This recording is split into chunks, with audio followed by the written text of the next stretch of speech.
ડભોઈના હાસાપુરા પુળા પાસે મુખ્ય પાણીની લાઇનમાં લીકેજ હોવાને લઈને લાખો ગેલન પાણીનો વેડફાટ થતો અહીં જોવા મળી રહ્યો છે।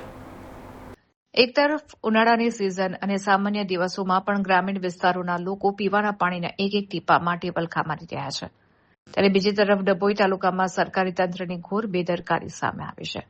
તાલુકાના હાસાપુરા અને પુડા ગામ નજીકથી પસાર થતી પીવાના પાણીની મુખ્ય પાઇપલાઇનનો વાલ્વ છેલ્લા કેટલાક સમયથી લીકેજ છે।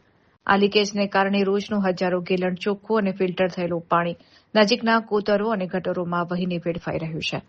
સ્થાનિક રહીશોના જણાવ્યા અનુસાર પાણી પુરવઠા વિભાગના જવાબદાર અધિકારીઓ અને એન્જિનિયરોની ઘોર નિષ્કાળજીને કારણે આ ગંભીર પરિસ્થિતિ ઊભી થઈ છે। રસ્તાઓ પર વહી રહેલા પાણીને કારણે માત્ર જળ બગાડ જ નથી થઈ રહ્યો, પરંતુ આસપાસના વિસ્તારોમાં ગંદકી અને મચ્છરોનો ઉપદ્રવ વધવાની પણ ભીતિ સેવાઈ રહી છે। એક તરફ સરકાર જળ એ જ જીવનના મોટા પ્રયાસો કરે છે, ત્યારે સરકારી બાબુઓની આળસને કારણે લાખો લીટર પાણીનો ખુલ્લેઆમ બગાડ થઈ રહ્યો છે। ડભોઈ તાલુકામાં પાઇપલાઇન કે વાલ્વ લીકેજ થવાની આ કોઈ પહેલી ઘટના નથી। તંત્ર દ્વારા લાઇનનું નિયમિત મેન્ટેનન્સ કેમ કરવામાં આવતું નથી તે એક મોટો સવાલ છે।